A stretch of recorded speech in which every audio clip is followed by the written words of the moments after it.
पढ़ रहे थे माइक्रो ऑर्गेनिज्म, फ्रेंड्स एंड फो। ठीक है, यहाँ पर हम लोगों ने सबसे पहले डिस्कशन किया कि व्हाट आर माइक्रो ऑर्गेनिज्म होते क्या है हमारे, तो very small organism which can be seen only with the help of microscope, या organism which we can not see without help of microscope are termed as micro organism. ठीक है, फिर हमने क्या किया था, इनके क्लासिफिकेशंस देखे थे, 4 टाइप के माइक्रो ऑर्गेनिज्म देखे थे, जैसे कि बैक्टीरिया हो गए, फंगस हो गए, एल्गी हमारा, प्रोटोजोआ। ठीक है, और एक और हमने लास्ट पढ़ा था, एक सेपरेट जो कैटेगरी पढ़ी थी माइक्रो ऑर्गेनिज्म में, दैट इज वायरसेस। ठीक, इनका डिस्कशन किया। इसके बाद हम लोग का जो मेन टॉपिक था दैट इज फ्रेंड्स एंड फो। इसके कंसिडरेशन में हमने देखा था कि माइक्रो ऑर्गेनिज्म जो होते हैं वो बहुत सारे यूजफुल माइक्रो ऑर्गेनिज्म भी होते हैं, है ना। माइक्रो ऑर्गेनिज्म का हमने डेली जो भी हमारा डेली लाइफ है उसमें यूटिलाइजेशन देखा था। फर्दर फिर इंडस्ट्रियल यूटिलाइजेशन देखा था कि बहुत सारे माइक्रोब्स जो हैं इंडस्ट्री वगैरह में भी यूज़फुल होते हैं। इसके बाद हमने एग्रीकल्चर से रिलेटेड इनके रोल देखे थे। तो अब नेक्स्ट हम लोग आते हैं यहाँ पर हार्मफुल माइक्रो ऑर्गेनिज्म के। लास्ट टॉपिक हम लोग का इस चैप्टर में है हार्मफुल माइक्रो ऑर्गेनिज्म। ठीक है, चैप्टर नेम भी लिख लेते हैं, नहीं आप लोग बड़ा कंफ्यूज हो जाते हो। चैप्टर क्या है हमारा, माइक्रो ऑर्गेनिज्म। ठीक, सब टॉपिक यहाँ पर क्या है, फ्रेंड्स एंड फो। ठीक है, और जो हमारा टुडेज टॉपिक है that is harmful micro organism या हार्मफुल माइक्रोब्स। ठीक है, हार्मफुल माइक्रो ऑर्गेनिज्म, पहली बात माइक्रो ऑर्गेनिज्म यानी ऐसे वेरी स्मॉल ऑर्गेनिज्म जिनको हम विदाउट हेल्प ऑफ माइक्रोस्कोप नहीं देख सकते हैं, वही क्या होंगे हमारे micro organism. Harmful micro organism की बात करें तो ये 2 कैटेगरीज में फर्दर सब डिवाइड किए जा सकते हैं, यानी कि बेसिकली जो हम इनका हार्म्स है वो देखें तो 2 बेसिस पे हम इनको डिवाइड करके स्टडी कर सकते हैं। क्या क्या हार्म हो सकते हैं बेटा माइक्रो ऑर्गेनिज्म के, तो 2 तरीके के माइक्रो ऑर्गेनिज्म हो सकते हैं। एक है डिजीज कॉजिंग माइक्रोब्स। ठीक है, एक ऐसे कैटेगरी है जो डिजीज कॉज करती है। अगर हमारी बॉडी में कोई भी माइक्रो ऑर्गेनिज्म एंटर कर रहा है, वो डिजीज क्रिएट कर रहा है, तो वो हमारे लिए हार्मफुल ही होगा। और सेकेंड कैटेगरी क्या हो सकती है, फूड स्पॉइलेज या फूड स्पॉइलिंग माइक्रोस्कोप।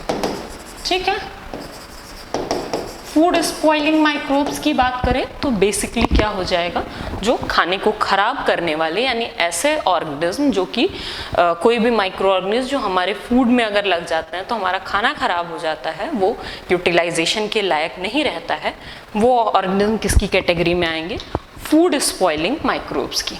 ठीक है, तो 2 तरह के हार्म्स हो सकते हैं, और भी बहुत सारे हार्म्स हैं माइक्रो ऑर्गेनिज्म के थ्रू, बट बेसिकली हमें ये दोनों कंसीडर करने हैं यहाँ पर। फर्स्ट आते हैं हम डिजीज कॉजिंग माइक्रोब्स के ऊपर। ठीक है, 2 कैटेगरी डिवाइड की बेटा, एक डिजीज कॉजिंग और दूसरी हमने ली थी फूड स्पॉइलिंग माइक्रोस्कोप्स, राइट। तो डिजीज कॉजिंग माइक्रोब्स की बात करोगे तो यानी ऐसे ऑर्गेनिज्म जो क्या करते हैं, हमारी बॉडी में किसी ना किसी तरीके की डिजीज कॉज करते हैं। ठीक है, यहाँ पर इससे रिलेटेड एक डेफिनेशन है, डेफिनेशन ऑफ पैथोजेंस।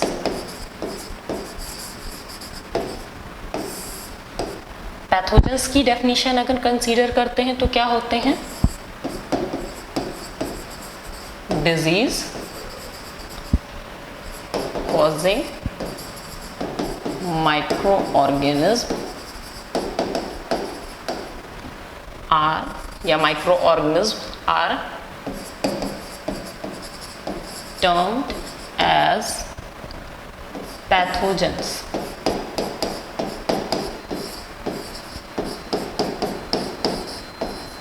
ठीक है, जितने भी और डिजीज कॉजिंग माइक्रोब्स हैं, मतलब ऐसे ऑर्गेनिज्म जिनको हम नेक डाई से नहीं देख सकते हैं और वो डिजीज कॉज करते हैं, तो वो क्या कहलाएंगे, आपके पैथोजेंस कहलाएंगे, राइट। फिर से समझिए, ऐसे ऑर्गेनिज्म जो कि क्या करते हो, माइक्रो ऑर्गेनिज्म हो, बहुत छोटे हो, जिनको हम नेक्ड आई से नहीं देख सकते, वो माइक्रो ऑर्गेनिज्म है। और अगर वो डिजीज कॉजिंग हो, किसी ना किसी तरीके की बीमारी शरीर में कॉज करते हो, तो वो क्या कहलाते हैं, हमारे पैथोजेंस की कैटेगरी में आते हैं। ठीक है, अब डिजीज दो तरीके की आप जानते हो, या बहुत ज़्यादा हम डिजीज के टाइप पे डिस्कशन नहीं करेंगे यहाँ पर, बट बिकॉज हमारा डिजीज कॉजिंग माइक्रोब्स अगर हम कंसीडर करते हैं तो यहाँ पर कुछ डिजीज की बात करते हैं, तो इसलिए हम डिजीज के टाइप देख लेते हैं। बीमारियां जो होती हैं बेटा शरीर में दो तरीके की होती हैं, वन इज कम्युनिकेबल, ठीक है, और second one is non communicable. ठीक है, कम्युनिकेबल को हम लोग और क्या बोल सकते हैं, इन्फेक्शियस डिजीज। ठीक, और ये क्या है, नॉन इन्फेक्शियस। ठीक है, डिजीज की कैटेगरी यहाँ पे नहीं पढ़नी है, इसलिए हम इसके डिटेल में नहीं जा रहे हैं।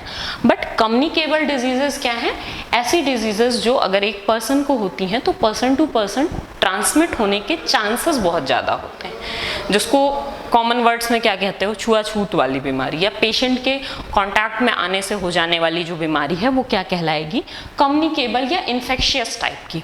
और कुछ बीमारियां ऐसी होती हैं शरीर में जो क्या होती हैं, नॉन कम्युनिकेबल होती हैं, यानी कि अगर एक पेशेंट को है, आप उसके कांटेक्ट में आ रहे हो, उसकी देख रेख कर रहे हो, तो ये ज़रूरी नहीं है कि वो आपको भी हो जाए।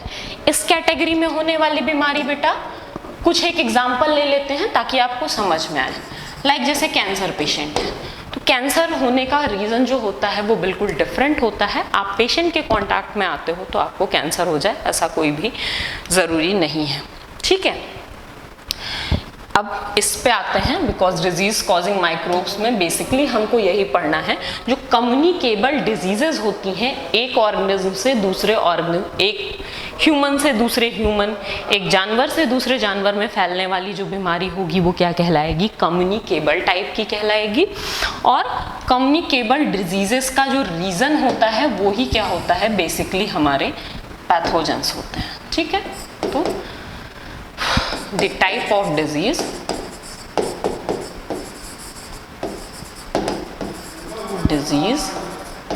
which can be transmitted easily from one person to another। ठीक है, ऐसी बीमारियां जो एक पर्सन से दूसरे को ईजिली फैल सकती हैं वो क्या कहलाती हैं, हमारी कम्युनिकेबल टाइप की डिजीजेस। और and these diseases mainly occurs due to pathogens. ठीक है, यानी इस तरीके की जो बीमारियां होती हैं इंसान में वो मेनली किस कारण से होती हैं, पैथोजेंस के कारण होती हैं, या यही डिजीज कॉजिंग माइक्रोब्स के कारण होती हैं।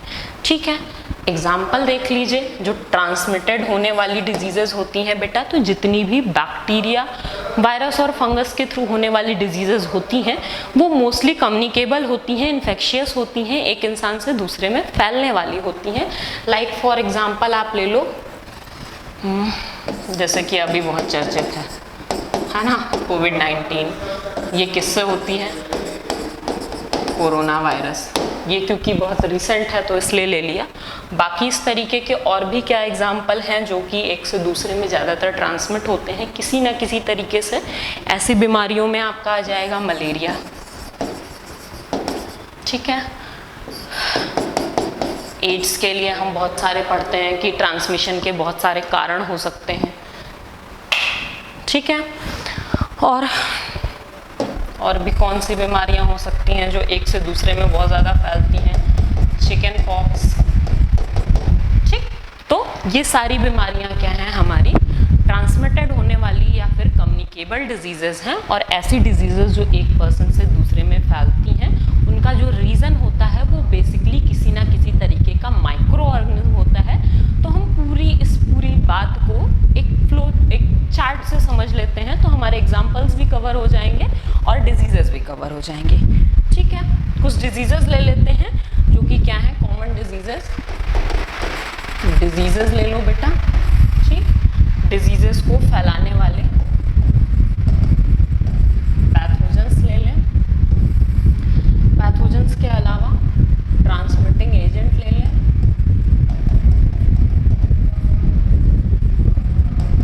ठीक, और ट्रांसमिटिंग एजेंट के साथ हम लोग क्या ले लें, प्रिवेंटिव मेजर ले लें, यानी कि इन बीमारियों से कैसे बचेंगे।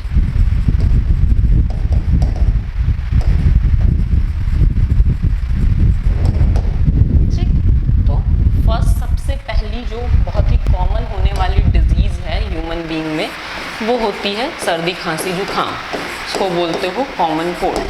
ठीक, किसके कारण फैलता है, एक तरीके का वायरस यहाँ पर इन्वॉल्व होता है। नाम आपको नहीं दिया है, आपको सिर्फ ये बताया है कि एक वायरस के कारण होने वाली ये डिजीज है। ठीक है, तो उससे ये जान जाओ कि कफ एंड कोल्ड अगर किसी को हो रहा है तो रीजन क्या होगा, किसी तरीके का वायरस होगा। ठीक, ट्रांसमिटिंग एजेंट मतलब एक पेशेंट से दूसरे के पे कैसे फैलता है, तो सर्दी कैसे होती है, आपको अगर सर्दी है, आप कहीं पर स्नीजिंग करते हो, कफिंग करते हो, साथ में अगर कोई पर्सन बैठा है तो उसको सर्दी होने के चांसेस होते हैं, यानी कि इसकी ड्रॉपलेट्स कैसे फैल रही हैं, with the help of air.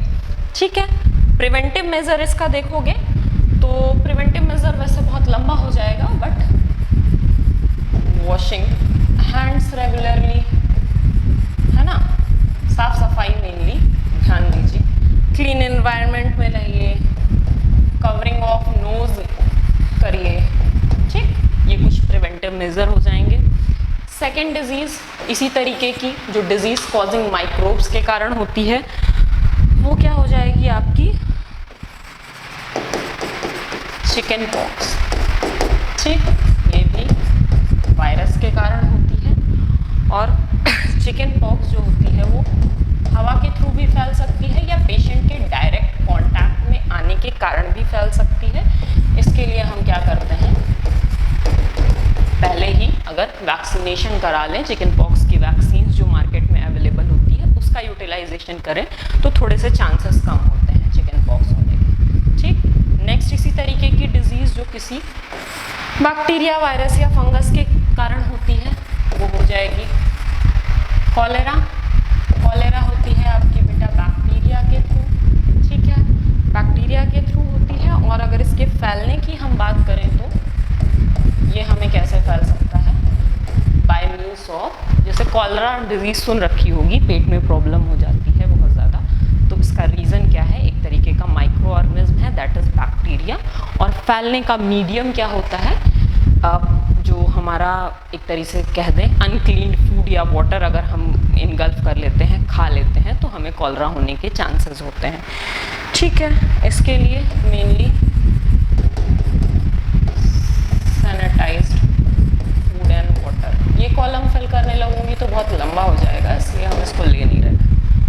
Fourth क्या हो जाएगा आपका, और भी इस तरीके की डिजीजेस क्या हैं, तो डायरिया हो सकता है। डायरिया की अगर बात करोगे तो डायरिया भी क्या होती हैं आपकी मेनली बैक्टीरिया के थ्रू होने वाली डिजीजेस हैं, और ये भी क्या है, फूड या वाटर बॉर्न डिजीज है। ठीक, फर्दर डिजीजेस तो बहुत सारी हैं जो माइक्रो ऑर्गेनिज्म के कारण होती हैं।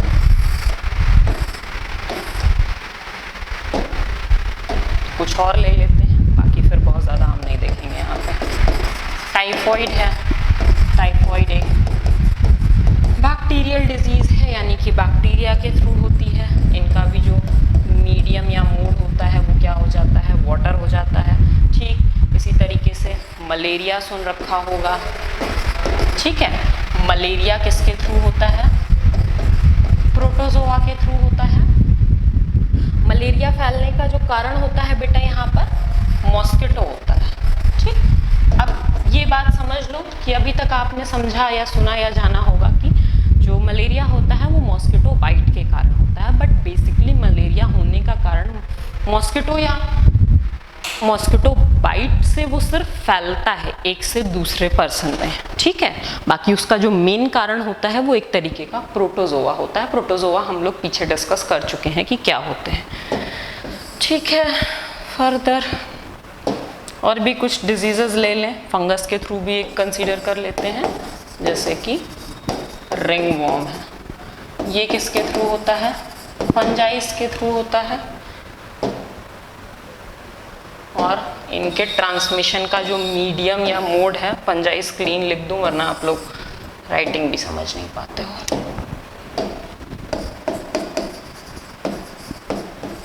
ठीक है, फंजाइस के थ्रू होता है और इनका होने का कारण direct contact with infected person. ठीक है, मतलब ऐसी बहुत सारी बीमारियां हैं जो हमें माइक्रो ऑर्गेनिज्म के कारण हो सकती हैं, इसलिए हम लोग क्या कहते हैं कि माइक्रो ऑर्गेनिज्म हमारे लिए बहुत ही हार्मफुल हैं। कुछ और डिजीजेस भी इसी तरीके से हैं, जैसे कि डेंगू सुन रखा होगा सबने, ये होता है वायरस के थ्रू, इसका मीडियम हो जाता है कई बार वाटर। ठीक है, तो ये हमारे कुछ ऐसे माइक्रोब्स हैं, बैक्टीरिया, वायरस, फंगस, प्रोटोजोआ, ये हमें डिजीज कॉज कर सकते हैं। एल्गी के थ्रू कोई इस तरीके की डिजीजेस ज़्यादातर हमें नहीं पाई जाती हैं। ठीक है, तो इस बेसिस पे हम कह सकते हैं कि माइक्रो ऑर्गेनिज्म हमारे लिए हार्मफुल है। एक लास्ट टॉपिक यहाँ पर बचता है, फूड का स्पॉयलेज और उनका प्रिवेंशन। नेक्स्ट टर्न पे हम लोग देखेंगे इसे। ठीक है।